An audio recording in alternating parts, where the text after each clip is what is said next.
Hello all, welcome to Chayalokam. Manchu Manoj birthday special గా నిన్న వచ్చిన ఆయన కొత్త మూవీ అప్డేట్స్ చాలా ఇంట్రెస్టింగ్ గా అనిపించాయి. తన కెరియర్ లో మంచి మూవీస్ లిస్ట్ ని బిల్డ్ చేసుకున్న మనోజ్ అన్న స్టార్టింగ్ లో మంచి యూనిక్ ఫ్యాన్ బేస్ నైతే ఓన్ గా ఏర్పరచుకున్నాడు. దొంగది లాంటి ఎంటర్టైనర్ లవ్ స్టోరీతో డెబ్యూట్ చేసిన మనోజ్ అన్న తన ఫస్ట్ హిట్ బిందాస్ సినిమాని చూడడానికి చాలా టైమే పట్టిందని చెప్పాలి. మధ్యలో రాజుబాయ్, నేను మీకు తెలుసా లాంటి సినిమాలు మంచి టాక్ తెచ్చుకున్న బాక్స్ ఆఫీస్ వద్ద మాత్రం పెద్దగా కలెక్షన్స్ రాబట్టలేదు. ప్రయాణం లాంటి కూల్ లవ్ స్టోరీ, వేదం లాంటి హ్యూమన్ వాల్యూస్ ఉన్న సినిమాలు చేసి తనలోని యాక్టర్ ఏ పాత్రకైనా న్యాయం చేయగలడని నిరూపించుకున్నాడు. ఇక తనపై ఆడియన్స్ పైన ఒక నమ్మకాన్ని క్రియేట్ చేసుకున్న మనోజ్ అన్న మిస్టర్ నోకియా లాంటి సినిమాలో పాటలు రాసి ఫైట్స్ కంపోజ్ చేసి సింగింగ్ టాలెంట్ ని కూడా చూపించి ఓకే పర్వాలేదు మనోడ్లో మంచి టాలెంటే ఉందని అందరి చేత అయితే అనిపించుకున్నాడు. అంతేకాకుండా తన కెరియర్ లోనే హైయెస్ట్ ఓపెనింగ్ అందుకున్న సినిమాగా మిస్టర్ నోకియా అయితే ఇప్పటికీ ఆల్ టైమ్ గా ఉంటుంది. అయితే ఆ తర్వాత మెల్లిగా కెరియర్ అయితే కొంచెం డౌన్ ఫాల్ స్టార్ట్ అయిందని చెప్పాలి. జుమ్మంది నాదం, ఊ కొడతారా ఉలిక్కి పడతారా, పోటుగాడు, పాండవులు తుమ్మెద, కరెంట్ తీగ, గుంటూరోడు ఇలా వరుసగా అన్ని బిలో యావరేజ్ సినిమాలే పడ్డం వల్ల చాలా డౌన్ లోకి వెళ్ళిపోయాడు. ఇక అదే టైంలో శౌర్య, అటాక్ లాంటి భయంకరమైన డిజాస్టర్ ని అందుకున్నాక ఇక నా వల్ల కాదు, నేను ఈ సినిమా హిట్ అవ్వకపోతే ఇక సినిమాలే తీయను అని మీడియా ముందు ఓపెన్ గా చెప్పి ఒక్కడు మిగిలాడు సినిమాని వదిలాడు.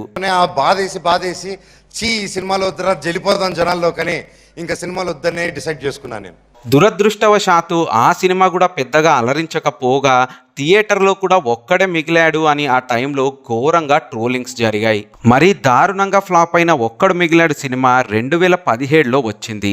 ఆ సినిమా తర్వాత మనోజ్ అన్న సినిమాలు తీయకుండా దాదాపుగా 9 years గ్యాప్ ఇచ్చాడు. ఫ్యామిలీ ప్రాబ్లమ్స్ కూడా కొంచెం తలెత్తడం, పర్సనల్ లైఫ్ కొంచెం ఎఫెక్ట్ అవ్వడం, ఫినాన్షియల్గా కూడా చాలా వీక్ అయిపోవడం జరిగింది. ఇక మనోజ్ అన్న తనకున్న స్ట్రెంగ్త్ అయిన సినిమాల్లోకి మళ్ళీ రీఎంట్రీ ఇస్తూ 2025లో భైరవం సినిమాలో వన్ ఆఫ్ ద హీరోగా చేశాడు. ఇక అదే ఇయర్ ఎండింగ్లో మిరై సినిమాలో సూపర్ పవర్ఫుల్ విలన్గా కనిపిస్తూ మంచి బ్లాక్ బస్టర్ సినిమాలో భాగం అవ్వడమే కాకుండా తన ఫేస్ని మళ్ళీ ఆడియన్స్కి దగ్గర చేసుకున్నాడు. ఇప్పుడు హీరోగా సినిమాలు తీయడం మొదలుపెట్టి డేవిడ్ రెడ్డి లాంటి పీడియాటిక్ యాక్షన్ డ్రామా ఒకటి, తనకి ఫస్ట్ హిట్ ఇచ్చిన ఏకే ఎంటర్టైన్మెంట్స్ లో ఒక కామెడీ ఎంటర్టైనర్ అయిన వడ్డీ కాసుల వాడు సినిమా అయితే చేయబోతున్నాడు. డేవిడ్ రెడ్డి టీజర్ లో చాలా మంచి హై వాల్యూస్ ఉన్న మేకింగ్, ఇంకా మంచి కంటెంట్ అయితే కనిపిస్తుంది. రాకింగ్ స్టార్ నుంచి రా స్టార్ గా మారుతున్న మనోజ్ అన్న ఇటువైపు వడ్డీ కాసుల వాడు సినిమాలో కూడా మంచి కామెడీ టైమింగ్ ఉండే క్యారెక్టర్ ని చేయబోతున్నాడని అర్థమైపోతుంది. డేవిడ్ రెడ్డి సినిమాలో గాంధీ గారి క్యారెక్టర్ ని కొంచెం విలన్ షేడ్ లో చూపిస్తున్నారు అనిపించిన ఆ క్యారెక్టర్ డిజైనింగ్ మాత్రం సూపర్ రియలిస్టిక్ గా అనిపించింది. ఇందులో హీరోయిన్ గా శివకార్తికేయన్, అనుదీప్ చేసిన ప్రిన్స్ మూవీలో చేసిన హీరోయిన్ ఈ మూవీలో కూడా హీరోయిన్ గా చేస్తుంది. ఈ సినిమాకి రవి బసూర్ అందించిన బీజిఎం సినిమాకి చాలా బిగ్ అడ్వాంటేజ్ అవ్వబోతుందని అనిపిస్తుంది. ఓవరాల్ గా డేవిడ్ రెడ్డి టీజర్ అయితే మంచి ఇంట్రెస్ట్ నే క్రియేట్ చేసిందని చెప్పాలి. ఇందులో యాక్షన్ సీక్వెన్స్ లో మనోజ్ అన్న అదరగొట్టబోతున్నాడు అనిపిస్తుంది. ఎస్పెషల్ గా టీజర్ ఎండింగ్ లో చూపించిన బ్లడ్ బాతింగ్ షాట్స్ అయితే గూస్ బంప్స్ తెప్పించాయని చెప్పాలి. ఇక ఇటువైపు వడ్డీ కాసులో వాడ సినిమా అనౌన్స్మెంట్ లో కూడా మంచి కామెడీ టైమింగ్ ఉన్న వాయిస్ ఓవర్ నైతే మనోజ్ అన్న అందించాడు. అయితే చాలా మంది తమ లైఫ్ లో ఫేస్ చేస్తున్న ఈఎంఐ ఇంకా లోన్ రికవరీ సమస్యలు ఇందులో కామెడీగా చూపించబోతున్నారు. ఇక వెంకటేశ్వర స్వామితో హీరోకి మంచి ఫన్నీ కనెక్టింగ్ పాయింట్ ఉంటుందని, మంచి ఇంట్రెస్ట్ అండ్ ఫన్ క్రియేట్ చేస్తుందని అనిపిస్తుంది.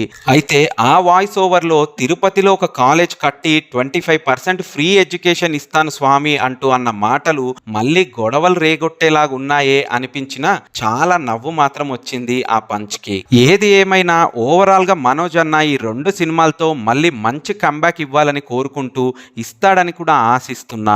బట్ ఫార్వర్డ్ గా వచ్చే అప్డేట్స్ ఎలా ఉంటాయో చూడాలి. మరి మీరు కనుక ఈ టీజర్స్ అండ్ అనౌన్స్మెంట్ వీడియో చూసుంటే మీకేమనిపించిందన్న విషయాన్ని కామెంట్ బాక్స్ లో అయితే కామెంట్ చేయండి. ఇలాంటి మరిన్ని ఇంట్రెస్టింగ్ వీడియోస్ కోసం మన ఛానల్ ని సబ్స్క్రైబ్ చేసుకోవడం మాత్రం మర్చిపోవద్దు. Signing off.